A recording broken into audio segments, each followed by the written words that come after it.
নবী দয়ার নবী যখন দুনিয়ার জমিন থেকে আখিরাতের রাস্তায় রওনা দেবেন, ওই সময়তে হযরত আজরাইল আলাইহিস সালাম আমার নবী পাকের সিনা মুবারকে যখন হাত রেখেছিলেন, আল্লাহ নবী কি বলেছিল, এ আজরাইল তোমার কি মনে কোনো মায়া নাই? আমার বুকে কেন পাহাড় চাপিয়ে দিয়েছো?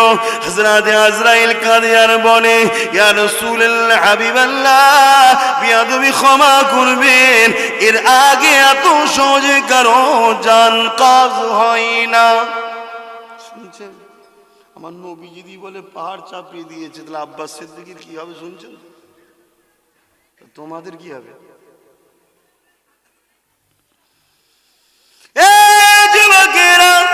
তবে আল্লাহ নবীর ওসিলাতে আমাদের জন্য একটা খুশির খবর আছে।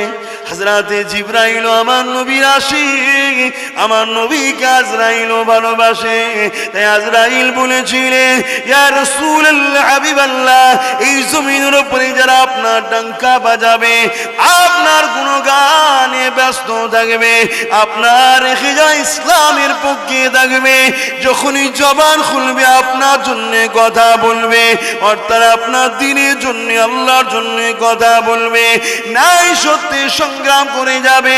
ইয়া রাসূলুল্লাহ হাবিবাল্লাহ, যেমন বাচ্চা মায়ের স্তন পান করতে করতে ঘুমিয়ে পড়ে, ওই মাটা তার বাচ্চার মুখ থেকে স্তনটা পার করে নাই, বাচ্চা বুঝতে পারে না। ইয়া রাসূলুল্লাহ হাবিবাল্লাহ, আপনার প্রেমিক দিয়ে যখন জানটা কবজ করব, ওই রকম তারাও বুঝতে পারবে না।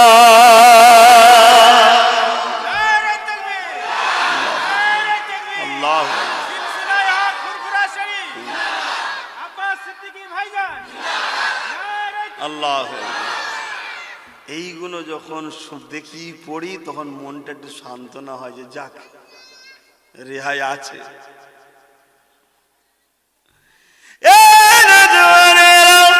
কবরের জমিনে সবাইকে যেতে হবে।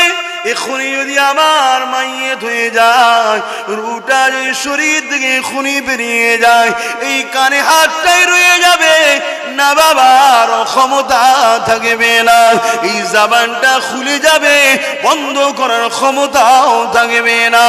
এই সমস্ত ক্ষমতার মালিক একজন আল্লাহ হুসাইন কাদির, যিনি একমাত্র শক্তিমান, তিনি হলেন আল্লাহ। সেই আল্লাহ পাক আমাদের রূহকে যখন বার করে নেবে, ডাক দেবে, আজরাইল এসে নিয়ে চলে যাবে, ওই সময় এই জিসমটা জমিনে পড়ে যাবে। আমাদেরকে বাড়িওয়ালারা, আত্মীয়রা গোসল দেবে, কাফন পরাবে, মিনহা খালাকনাকুম ওয়া ফিহা নুঈদুকুম ওয়া মিনহা নুখরিজুকুম তারাতান উখরা বলে মাটি দিয়ে কবরে শুইয়ে দিয়ে চলে আসবে। কেউ কিন্তু তোমার সঙ্গে কবরে গেল না, তোমার আব্বা যাবে না, তোমার আম্মা যাবে না, তোমার ছেলে যাবে না, মেয়ে যাবে না, স্বামী যাবে না, স্ত্রী যাবে না, বন্ধু যাবে না, নেতা যাবে না, পীর যাবে না, ইমাম যাবে না। এক কথায় দুনিয়ার এত সম্পর্ক, আত্মীয়তা, এত ভালোবাসা সব শেষ হয়ে গেল। একা আব্বাস সিদ্দিকীকেও থাকতে হবে, একা তোমাদের পূর্বপুরুষরা আছে তোমাদেরও থাকতে হবে। কিন্তু শুনে রেখে দাও, ওই কবরের জমিনে মাথা দিকে একজন কিন্তু আসতে লাগবে। কি সুন্দর দেখতে যুবক একজন আগে আগে আসতে লাগবে। ওই কবরে বান্দা বান্দি বলতে লাগবে, কে তুমি? এত সুন্দর দেখতে, দুনিয়ার সবাই আমাকে রেখে চলে গেল, সবার জন্য কত কি করলাম, গাড়ি করলাম, বাড়ি করলাম, মানুষ করলাম, প্রেম ভালোবাসা দিলাম, কিন্তু আজকে কেউ আমার সাথে রইল না, তুমি কে?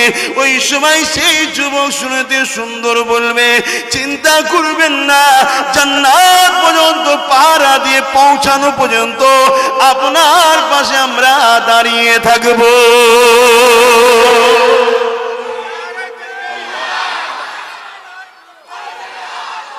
আল্লাহু আকবার। আহা, আল্লাহু আকবার। ফেরেশতা যখনই মাথার দিক দিয়ে ঝুঁকতে যাবে, অমনি এই যুবক তখন বলবে, এই দাঁড়াও ফেরেশতা, মাথার দিক দিয়ে তোমায় ঢুকতে দেবো না।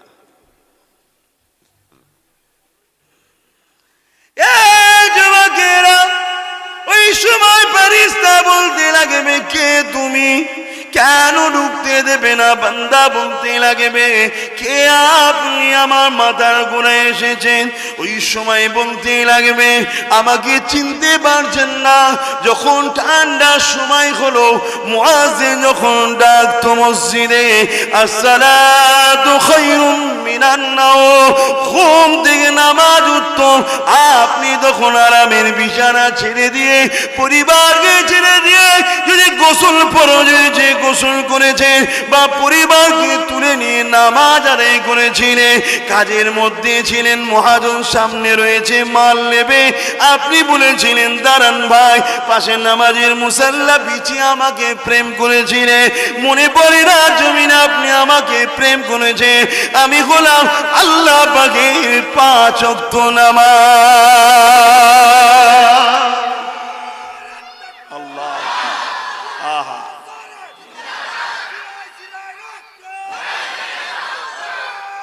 আল্লাহু আকবার। আমার যুবকরা বলো, এত আপনটাকে ছেড়ে দিয়ে বসে আছো কেন? আচ্ছা, এটা কি আমরা বানিয়ে বলছি? বলবেন তো বানিয়ে বলছি? না না না, আমার রাসূল বলছেন, আমার নবী যা বলেছেন পৃথিবীতে প্রত্যেকটা ঘটছে। আজকে দুয়ার মাহফিল তাই বলছি না, কিয়ামতের আলামত রাসূল যা বলেছে, দুনিয়ার ভবিষ্যৎবাণী রাসূল যা করেছে সব ঘটছে। তাহলে বলুন, এই মাথার গোড়া থেকে ফেরেশতা যেন না ঢোকে, কবরে যাতে আপনার রিহাই পান, এই ব্যবস্থা যদি করতে চান, তাহলে দুনিয়ায় তো আধ ঘন্টার জন্যে হলো ফজর বেলা উঠা, অন্য সময়গুলো যে 4 ওয়াক্ত আরো নামাজ আছে একটু আদায় তো করতে হবে নাকি গো? আর না এমনি এমনি হয়ে যাবে, আমার বাপ নামাজ পড়ে আর আব্বাস সিদ্দিকীর কবরে এক্সট্রা চলে আসবে নাকি? ওটা আমার বাপের কবরে যাবে আর আমার বেলায় চলে আসবে নাকি? আমাকেও তো করতে হবে। আসুন আমরা সবাই আল্লাহকে বলি না যে আল্লাহ আপনি আমাকে নামাজ পড়ার তৌফিক দেন, বলুন আমিন। একটা কথা মনে রাখবেন, কেউ যদি নামাজ আমরা পড়ি, যখন পড়ার পরে ভাববেন যে আমি বিরাট কিছু কাজ করেছি, তা নয়। আল্লাহ যে আপনাকে পড়তে দিয়েছে এর জন্য শুকরিয়া আদায় করুন। আমার আল্লাহ আপনার মতো কাউকে পছন্দ, মানে তার যে ইবাদত করতে হবে মুখাপেক্ষী নয়। আপনাকে যে পছন্দ করে সুযোগ দিয়েছে, যায় রুকু আমায় দে, সেজদাই দে, বিরাট ব্যাপার আপনার, তাহলে এর শুকরিয়া আদায় করুন যে আল্লাহ আমায় সুযোগ দিয়েছে। এই পৃথিবীতে হাজারো মানুষ রয়েছে সুস্থ সবল, টাকা পয়সা, গাড়ি বাড়ি, কোনো দিক দিয়ে অভাব নেই, কিন্তু আল্লাহ তাকে তার থেকে দূরে সরিয়ে দিয়েছে। যা, তোর গাড়ি ছিল লে, বাড়ি ছিল লে, টাকা লে, সব লে, তাকে আল্লাহ তার থেকে সরিয়ে দিয়েছে। সে মনে করছে কই, আমি তো নামাজ পড়িনি তাও বড় লোক, রোজা রাখিনি তাও আমার ইনকাম, আর এই দেখ নামাজি গুলো কেমন গরিব হয়ে ঘুরে বেড়াচ্ছে। হাই রে ফাটা কপাল, আমার আল্লাহ তোকে তার থেকে সরিয়ে দিচ্ছে, তোর হুঁশি নাই। আরে গরিব তো কি আছে, আমার আল্লাহকে তার কাছের করে নি, চাই চলে আয়, নামাজ পড়, রোজা রাখ, হজ কর, যাকাত দে, তোকে পরকালে তুমি সব দেবো, আরো পরকালে জ্বলবে। কথা মাথায় ঢুকছে না? ঢোকে না। অনেকে বলে আমি গরিব নাকি যে আমি নামাজ পড়বো? গরিবরা পড়বো তো, এই দুনিয়া আছে রে ভাই, অনেক কিছু ঘটছে, আপনারা সোশ্যাল মিডিয়া দেখবেন, অনেক কিছু ঘটছে।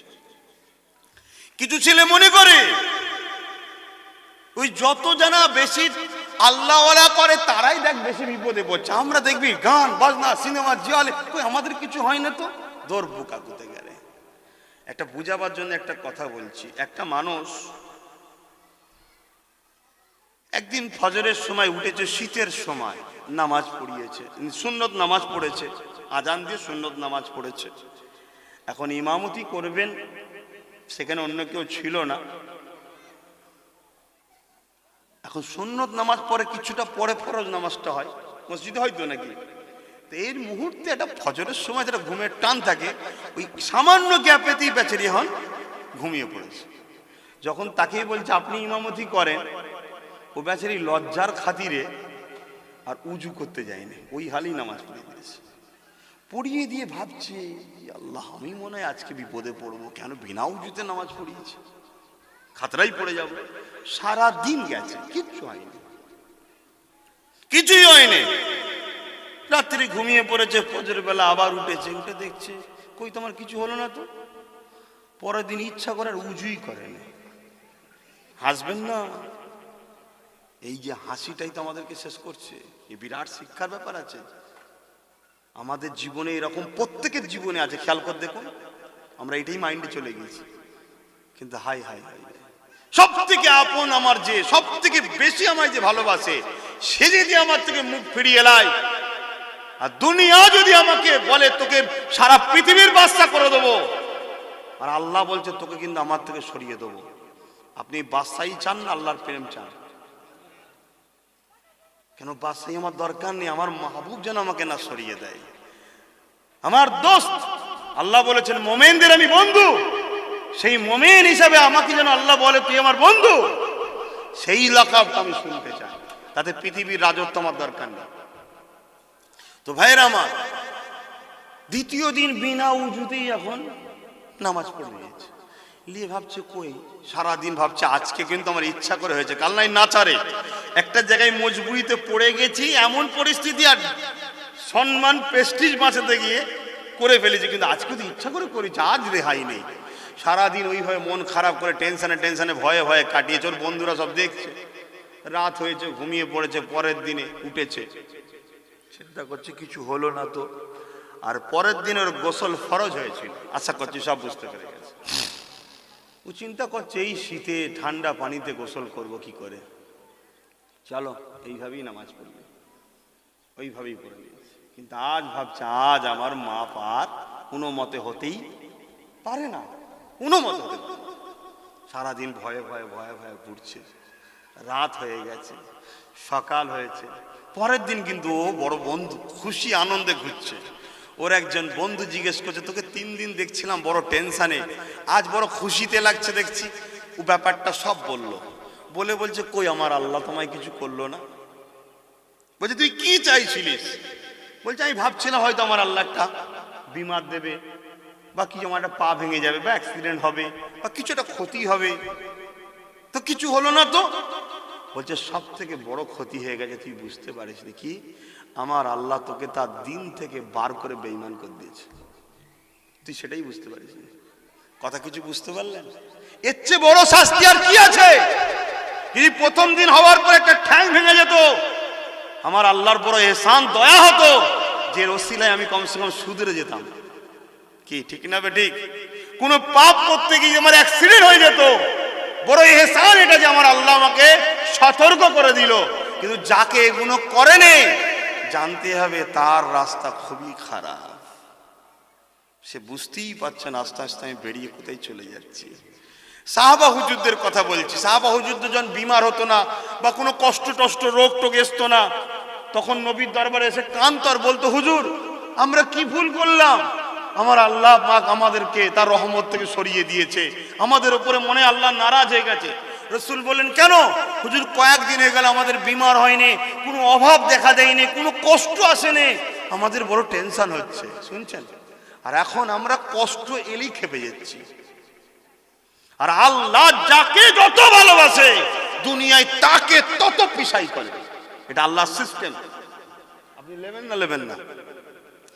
আপনার যদি আল্লাহ বলে যে 30 বছর তোকে বাঁচিয়ে রাখবো, 30 বছর তোকে লোকের দুয়ারে দুয়ারে লাথি খাওয়াবো, মার খাওয়াবো, জেল খাটাবো, তোকে লোক একটা কুকুরের সঙ্গে যেমন ব্যবহার করে তোর সঙ্গে এরকম ব্যবহার করবে, কিন্তু তার বিনিময়ে তুই জান্নাত পাবি, হতে রাজি আছেন না? নাই, এটা তো সিস্টেম। তাহলে কাল একটু অভাব হলে হারামে কেন আমি সুদের টাকা নেবো? কাল একটু কোনো অভাব হলে কোন জায়গায় কেউ ফ্রি খানা দিচ্ছে, কিসের খানা, কিসের খাবার, কিসের টাকা দেখা দেখি নেই, একদম যে হাজির। এটা আল্লাহর পরীক্ষা হতে পারে। আজ আব্বাস সিদ্দিকী এত ভালোভাবে মাশাআল্লাহ মারহাবা চলে যাচ্ছে, আরে কোনো একদিন কোনো জায়গায় যে একটুখানি না ঠেলাঠেলি হয়ে গেছে, মন খারাপ হয়ে যায় আব্বাস সিদ্দিকীর। আমি আমার কথা বলি, মন খারাপ হয়ে যায়, এটা খারাপ, এটা খারাপ লক্ষণ। কিন্তু পরক্ষণে আবার তওবা করি, এই লক্ষণটা ভালো আলহামদুলিল্লাহ। কিন্তু মন মানে না, আল্লাহ তোমার দিনের কাজ করতে গিয়ে এরকম হয়ে গেল। আরে এটাই তো আল্লাহর পরীক্ষা। তায়েফের জমিন আমার নবী দাওয়াত দিতে গিয়ে রক্তাক্ত হয়ে পড়েছিল আল্লাহর দিনের কাজ করতে গিয়ে। নবীর থেকে বড় হয়ে গেছি নাকি আমরা? আল্লাহর দোস্ত তিনি, তাকে আল্লাহ এত পরীক্ষা নিলেন যে পুরো শরীর রক্ত, তার পায়ে, তেনার পায়ের জুতো মোবারক রক্তেতে বসে গেছে। যে চলতে পারছে না। এটাই তো আমাদের জন্য শিক্ষা। এ আব্বাস, তোমার হাবিবকে দেখলি না? তুই কে? তোকে এক জায়গায় একটু জলসা করতে গেছি, একটু হুড়োহুড়ি করেছে, একটু অপমান করেছে, তোর মন খারাপ হয়ে গেল? তুই আমার জন্য কাজ করছিস, কি মানে আছে? আমি তোকে পরীক্ষা করবো না? তাহলে আপনাদের পরীক্ষা করবে না করবে না? তাহলে কোন দিন লাভ হবে, কোন দিন লস হবে, কোন দিন জিত হবে, কোন দিন হার হবে, এ সব কিছু তার ইশারাই হয়। মন খারাপ করলে হবে না। মাকসাদ যদি তার প্রেম থাকে, মাকসাদ যদি তার হাবিবের সুন্নাত থাকে, তোমার চলার পথে যেটাই আসবে, যদি কামিয়াবি আসে জানবেন তার দয়া, আর যদি কামিয়াবি না এসে কিছু ধাক্কা আসে জানবে তার পরীক্ষা। এই পরীক্ষায় আমাদের ঘরে ধৈর্য ধরে পাস করতে হবে। আজ অসুবিধা হচ্ছে, সময় তো হয়ে এসছে, কটায় কি দেবেন? আজ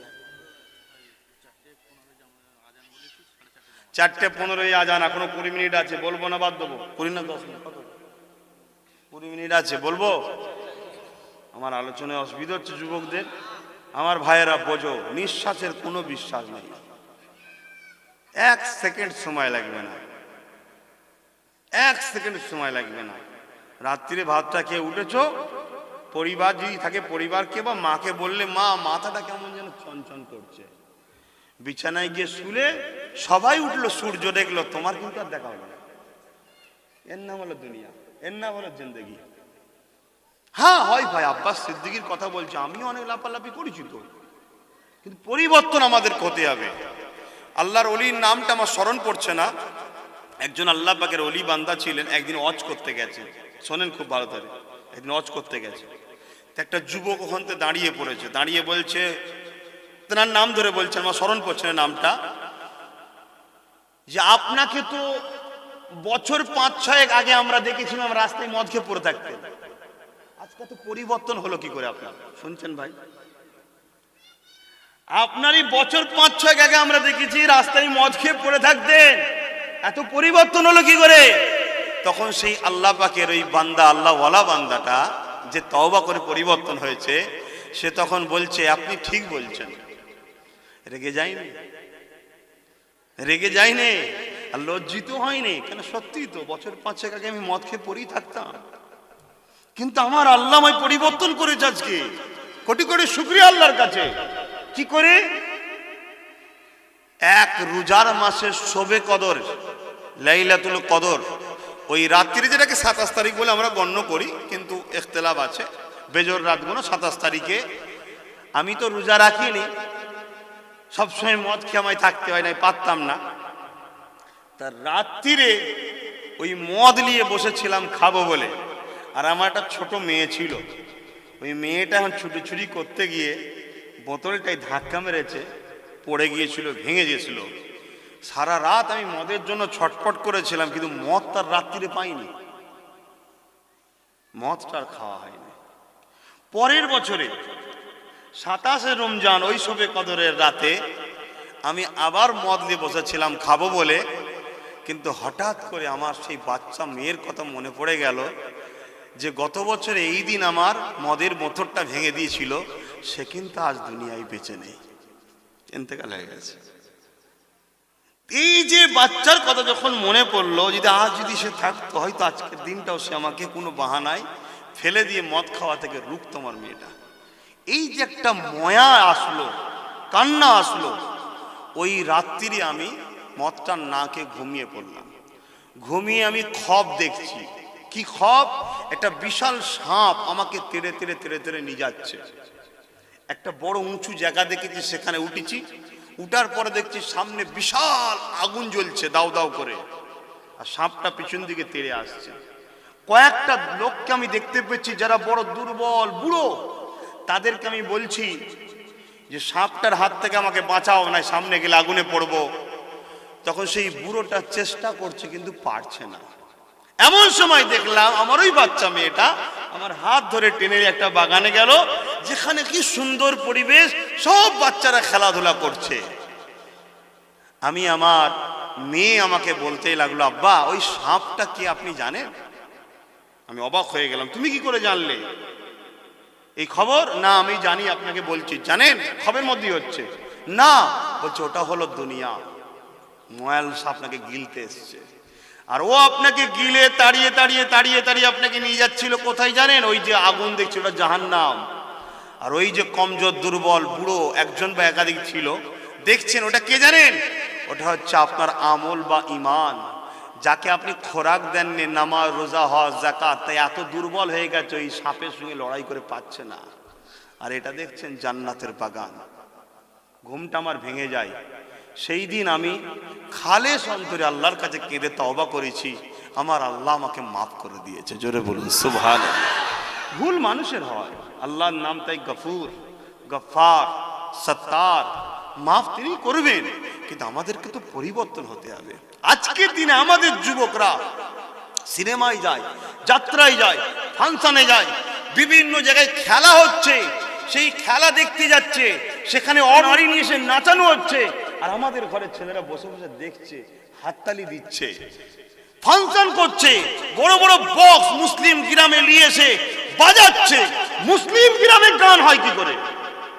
যেখানে আজান হয় মসজিদ আছে, যেখানে কবরস্থান আছে, যে গ্রামে কোরআন আছে, কোরআন তো গান বাজনার বিরুদ্ধে, তুমি সেই কোরআনের সামনে গান বাজাচ্ছ, অর্থাৎ বলে দিচ্ছ কোরআন তোকে আমি চ্যালেঞ্জ দিলাম, তোকেই গান শোনাবো আমি।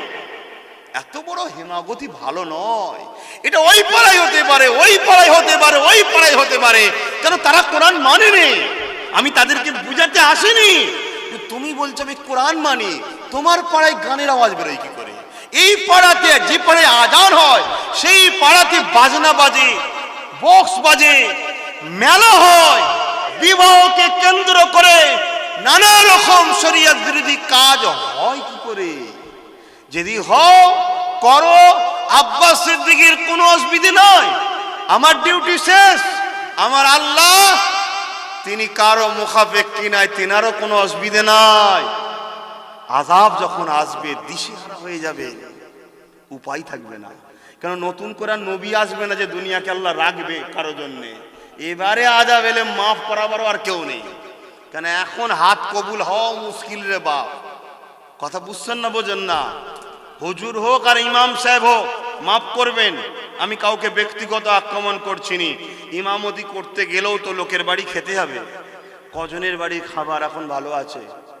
হুজুর হতে গেলেও তোরে বাবা নজরানা দিলে পরের বাড়িতে মাসলাই জায়েজ, ভাই মাসলাই জায়েজ।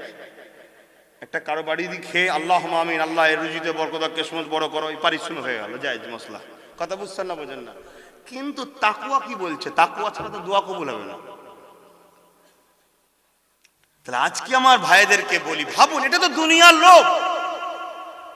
আল্লাহ থেকে রসুলের থেকে সরাবে বলে দুনিয়া আপনাকে এই খেলনাটা ধরিয়ে দিয়ে চলে, এটাকে সুইচ দিয়ে জমজম করে আওয়াজ হবে, তুই নাচবি, আল্লাহকে ভুলে থাকবি, রসুলকে ভুলে থাকবি, আর তোকে আল্লাহর বিরুদ্ধে দাঁড় করাচ্ছে। এটাই হলো কি বলে ইবলিস শয়তানের বড় গর্ব, যে আল্লাহ তুমি যে বান্দাগুলোকে নিয়ে বড় ফখর করছো, যে আশরাফুল মাখলুকাত আদম সন্তান, দেখো তোমার বান্দাকে তোমার বিরুদ্ধে দাঁড় করিয়েছে। এটাই তো ইবলিসের চ্যালেঞ্জ আল্লাহর সাথে।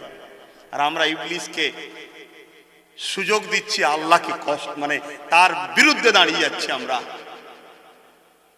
পবিত্র ঘরে স্ত্রী থাকার পরে আল্লাহ রসুল বলছেন, ভাই অসুবিধা হচ্ছে, আল্লাহ রসুল বলছেন আমি যখন মেয়েরাজে গিয়েছিলাম আমি দেখলাম কিছু ছেলে বা কিছু মেয়ে, শোনেন ভালো করে, ভালো গোস্ত থাকার পরও পচা দুর্গন্ধময় গোস্তগুলো খাচ্ছে। তো রসুল জিজ্ঞেস করছেন এইগুলো কারা, এই ছেলে মেয়েগুলো? রসুল বললেন যাদের ঘরে স্বামী বা স্ত্রী থাকার পরও পরনারী বা পরস্বামী পরকিয়া যেটা বলে করে বেড়াই, তারা হলো এই জাহান্নামী। তাদের ঘরে হালাল থাকার পর, বৈধ থাকার পরও তারা বাইরে গিয়ে লাখ লাখ হাজার হাজার টাকা বাড়িতে পতিতালয়ে নোংরা জায়গায় খরচ করছে। স্বামী থাকার পরও স্বামীর চোখের আড়ালে তারা পরপুরুষের সাথে পরকীয়তার মধ্যে জড়িয়ে যাচ্ছে, তারা হলো এই জাহান্নামী। এটা অন্য উম্মত নয়, আমার নবীর উম্মতদের জন্য এই শাস্তি। কিন্তু আজকে সমাজে ঘটছে না, ঘটে না। এটাকে পরিবেশ তৈরি করা হচ্ছে। আসুন ঐক্য হন, মসজিদগুলো আবাদ করুন, মা বাপের কদমে একটু বসুন, যদি মা বাপ চলে যায় তাদের কবরের কাছে গিয়ে একটু বসুন। আমি কবরবাসীর কাছে চাইতে বলছি না, তাদের কবরের কাছে যে সূরা ইয়াসিন পড়ুন, সূরা রহমান পড়ুন, সূরা ফাতিহা পড়ুন, দরুদ শরীফ পড়ুন, ইখলাস। আপনি প্যান্ট শার্ট পরেছেন, ঠিক আছে, ওটা আপনার দুনিয়াবি খেয়াল। তা বলে আপনি মায়ের পাশে কবরে গিয়ে সূরা ফাতিহাটা পড়তে পারবেন না, দরুদ শরীফটা পড়তে পারবেন না? ওটা তো আপনার মা। এই যে আমি না দাদিদের জন্য দোয়া করতে, ঠিক আছে, পীরের আওলাদ কিনেছে, আলেম কিনেছে, ইমামকে নিয়ে এসছে, ঠিক আছে, কিন্তু এদের আব্বা হায়াত আছে কি জানি না। আব্বা যদি তার মায়ের কবরের সামনে যায়, বুকে হাত দিয়ে বলুন, ভাই আমার চোখ দিয়ে পানি বেরোবে আর সেই বাপটারও চোখ দিয়ে পানি বেরোবে যার মা, দুটো কি এক? আমার চোখ দিয়ে পানি বেরোচ্ছে মানবতা, ইমানের স্বার্থে। আহা, আল্লাহর সৃষ্টি কি হালে আছে, আল্লাহ মাফ করে দাও, বা আমাকে যেতে হবে, এই ভয়ে পানি বেরোচ্ছে। কিন্তু এই বাপটা যখন কাঁদবে তার আম্মা আব্বার জন্য, আহা আমাকে জন্ম দিয়েছিল, কোলে করে মানুষ করেছিল, আমার জন্য কত কষ্ট করেছে, ঝড় তুফান ইনকাম করে বড় করেছে, সে দিল থেকে কাঁদছে। সেই দোয়াটা আল্লাহ ফেরাতে পারেন না। অর্থাৎ ফেরাতে পারেন না বলতে তিনি সেই দোয়াটাকে কবুল করে থাকেন। জোরে বলুন সুবহানাল্লাহ।